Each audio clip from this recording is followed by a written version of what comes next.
साहेबांच्याकडे सादर केलं. नाही साहेब, एकच मिनिट. आणि जो जिल्हाधिकारी तुम्ही यांच्याकडे प्रस्ताव दिलेला म्हणताय ना, तर 2016 मध्ये सीपीआर प्रशासनानं वरिष्ठांच्याकडे अवलोकन मागवलेला पेपर माझ्याकडे आहे की पुनर्वसनासंदर्भात अशी काही तरतूद आहे का त्याचं अवलोकन करावं. सीपीआर प्रशासनाने त्याला उत्तर दिले नाही.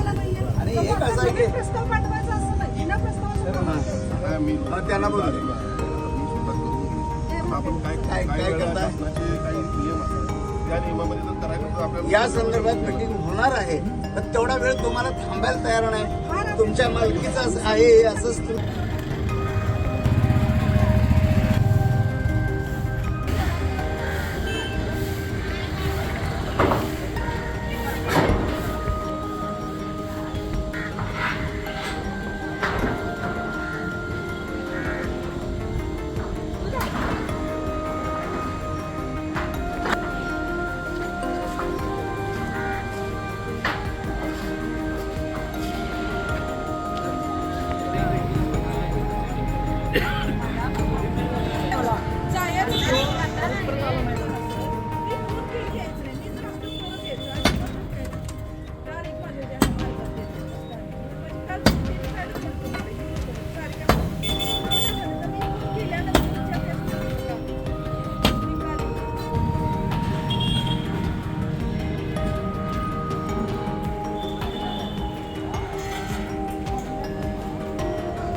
रुग्णालयाच्या आवारामध्ये जे काही अतिक्रमण होतं ते गेल्या अनेक वर्षापासूनचं अतिक्रमण या ठिकाणी आहे. प्रशासनानं खरं म्हणजे सामंजस्याची भूमिका घेऊन या सर्वांना बोलून घेऊन जिथं त्यांना योग्य वाटते त्या ठिकाणी हे त्यांना धंदा करण्यास मुभा द्यायला पाहिजे होती. पण अशी कुठलीही प्रक्रिया न राबवता, कुठलीही नोटीस न देता एका दिवसात अशी कारवाई करणे म्हणजे गोरगरिबांच्या पोटावर मारण्याचा प्रकार आहे. मी असं कदापि होऊन देणार नाही. खरं म्हणजे या विभागाचा निर्णय आहे की या आवारामध्ये कुठलं अतिक्रमण नको. पण पूर्वीचं काय तर एक्झिस्टिंग अतिक्रमणं जी आहेत ती त्या ऑफिसरनं तिथल्या जो प्रमुख असतो त्यानं निर्णय घ्यायचा. आणि त्यामुळे मी डीनला या ठिकाणी आज विनंती केलेली आहे की हा निर्णय होत असताना तुम्ही असं लोकांना ओढ्यावर पाडू शकत नाही. तुम्ही प्रस्ताव मंत्रालयाला सादर करा तुमच्या डिपार्टमेंटात, त्यानंतर आम्ही प्रस्ताव मंजूर करून घेऊ.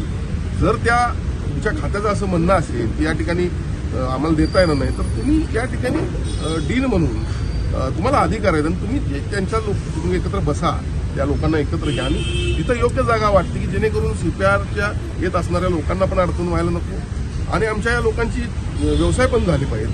अशा पद्धतीनं निर्णय घ्या आणि मग त्याप्रमाणे त्यांनी या ठिकाणी कबूल केलेलं आहे. आपण जे पाठीमागं ही केबिन पाहतो शिवसंदेश, खरं म्हणजे ही केबिन तर 1997 साली शिवसेना भारतीय जनता पक्षाचं सरकार होतं आणि तत्कालीन पालकमंत्री रामदास कदम यांनी त्यावेळेला ही केबिन टाकण्यास परवानगी दिली आहे. तसं पत्र पण आपल्याकडे आहे किंवा लेखी आहे. हा त्यांनी प्रस्ताव पुढे पाठवून हा नियमित करून घेतला नाही, एवढाच या केबिनमधला फरक आहे. आणि मुळात कसं आहे जे कार्यकर्ते कुणासाठी या केबिन वगैरे दिले असतात शासनानं 1983 पासून हिंदू एकताची चळवळ कोल्हापूरला सुरू झाली. त्या चळवळीतला पहिला कार्यकर्ता म्हणून या संग्रामचे वडील त्या ठिकाणी होते. त्यासाठी केबिन त्या ठिकाणी दिलेली आहे. काहीतरी हिंदुत्वासाठी योगदान आहे, समाजासाठी योगदान आहे म्हणून दिलेल्या जर जागा असं काढून कोण घेणार असेल तर मी निश्चितपणे गप्प बसणार नाही. या केबिनला तर हात लावताच कामा नये आणि उरलेल्या पण केबिन जे आहेत मी आत्ताच सांगितलेलं आहे आणि या मतावर मी ठाम आहे. या लोकांना इथनं काढून देणार नाही. यांना योग्य जागा द्या आणि हा निर्णय घ्या. सर, ह्या प्रश्न कायमस्वरूपी मिटावा किंवा ह्यासाठी एक लिगली चळवळीला परवानगी व्हावी यासाठी नेमकं काय केलं? बघा काय होतंय, काळाच्या ओघात आपण आपापल्या कामात राहतो. आमच्याकडे प्रस्ताव आले की आम्ही मंजूर करून घेण्याचा प्रयत्न करतो. शासनाची डिपार्टमेंट 100 आहे, लोकांची कामं हजारो असतात, त्यामध्ये आम्ही काम करत असतो. तरी पण अशी परिस्थिती ज्या ज्या वेळेला उद्भवेल त्या वेळेला मी कुठल्याही प्रकारच्या लोकांच्यावर अन्याय होऊन देणार नाही, माझी भूमिका. ठीक आहे. धन्यवाद.